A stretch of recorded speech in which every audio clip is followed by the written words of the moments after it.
Welcome to the Cattle Call. This week's edition, we are broadcasting on location at the U.S. Meat Export Federation's spring event taking place in the great state of Minnesota. Lots of craziness going on in these markets, as we well know, and we're going to talk about cash is king. A little bit of thought about negotiations, or do you have those deals in place? How does that all factor into what you're seeing? We've also seen the fact that the dip has been taking place in the grain prices. How much stress or strain is it roller coasters is it putting on our feeders? Lots to look at today. And as you can see, I mentioned him. Brad Kooima joins us once again. He's with Kooima Kooima Varilek out of Sioux Center, Iowa. Of course, Joe filled in for you last week, did a great job. But as we look, cash is king. Let's talk about what's going on in this market today, Brad. All right. Sounds good, Susan. Thanks for having me on. And a shout out Skoll here with my Vikings here, right? Anyway, so where I am is about, 20 miles from the Minnesota border. So, yeah, I have been cursed my whole life with being a Vikings fan. We go to a lot of the games. So, maybe one day we'll get to hang the flag up. I thought really today, your lead in here talking about cash is king is spot on. The last week was different in that not so much, the South was going, I think people said, well, you got 180 in the North, which was 3 higher. Okay. So I personally sold cattle last week for 180 to 3 different packers, felt really good about it. There was 177 the week before, so 3 higher. But and the South was steady at 170 because whatever. Okay. Well, I'll get into that later. The fact that it wasn't 2 to 3 lower. You got to remember, you're dealing with a futures market that's discounted structure like it is. The market's telling you that their expectation is that you're going to get convergence with cash and futures. By the futures sitting here and the cash coming down to meet you, well, then the cash has to consistently coming down to meet where the futures are. So I thought last week the hint was, well, when the North was higher, and even though the South wasn't higher, it was at least steady. It kind of a stop the bleeding kind of a trade. But then coming into this week, that when I looked at the show list and I looked at the kind of supply that we have in the North, which is, if you're not in the North, I think you are grossly underestimating just how tight things are here. We were pulled forward. We started getting pulled forward already last spring and summer when corn got so high. Then it was extremely hot, and we had a chance to maybe sell some cattle. It actually worked a little bit. Then we had an absolutely horrible winter. Pull forward, pull forward, pull forward. Well, these calves that normally are ready in April and May aren't. And if they are, they weigh 200 pounds less than the yearlings that we just, that we sold here a month and a half ago. So, 181 early to a regional. Then we went to 182 bids to 2 of the majors, then 3. And now I'm mostly getting passed in my backyard. And now the best I've heard is some 183 from a regional. So, we got them on the run. It's really fun. Not very often you have this kind of leverage. I say it doesn't happen very often. Before we talk about that leverage side of it, what about the South? I mean, $1 higher right now for them. How about that? All the way up to 171. Wow. Huh? Good for them. Yeah. Too bad they don't negotiate a few of their cattle. Maybe they'd be able to figure out a way to get a little more for them. Just saying.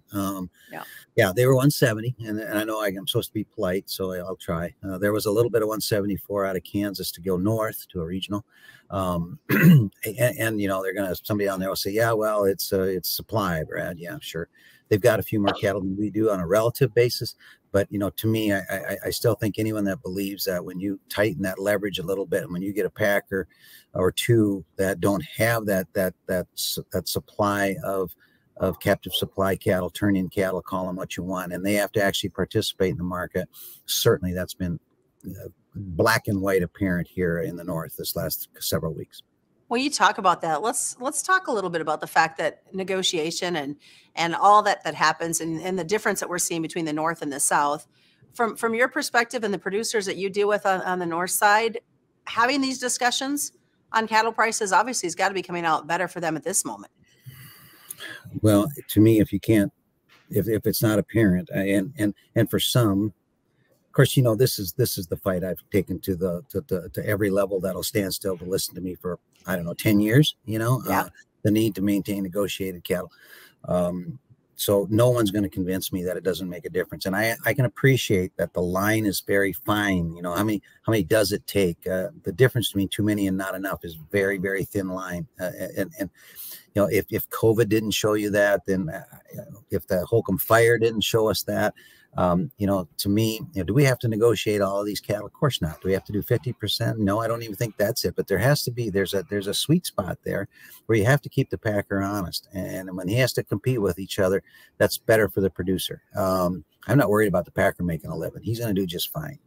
If you look at the number of negotiated cattle totals here the last couple of weeks compared to the formula cattle, particularly in some regions, okay, and I have to be a little bit sensitive, but you know, particularly in some regions where there's a big difference, that to me is the difference here, because those packers then have to participate in the cash market more than they would like to, or more than they had been previously, at least. So I know I'm talking nitpicking stuff that maybe is over some people's heads, but this is important. This is important if the next generation wants to keep feeding cattle in Iowa and Nebraska, in my opinion. Well, as we wrap this up, let's talk about these grain side of it, because we've had such a roller coaster in these prices. How's it taken on the feeder side? Well, you know, we went through a spell there on the corn where, you know, and traders, futures traders, and I'm the old guy, right? I mean, every year this is like this, I don't like weather markets. They drive me nuts, because tomorrow's forecast could be 180 from what today's was. And that is a little bit of the story today.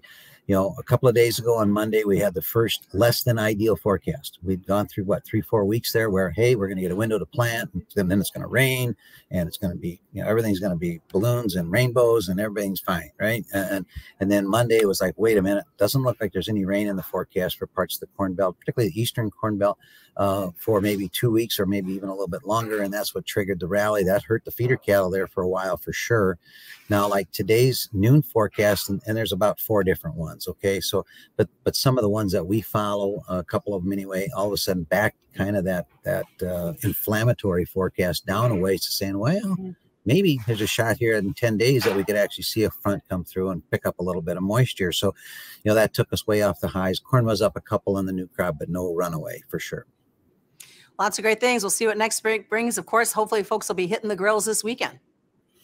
By the way, weather, yes, and connection to that question, it looks like the weather on a scale of 1 to 10, weather on the eastern U.S.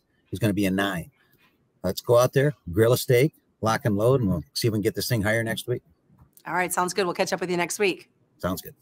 Brad Kooima has been joining us. Of course, we'd like to thank the folks at the USMEF for the great opportunity that we have here to be able to broadcast from the media room here at the conference that is continuing through Friday. And as we always remind you, commodity futures and options do involve a substantial risk of loss, not suitable to all investors. And that's been this week's Cattle Call on the Rural Radio Network.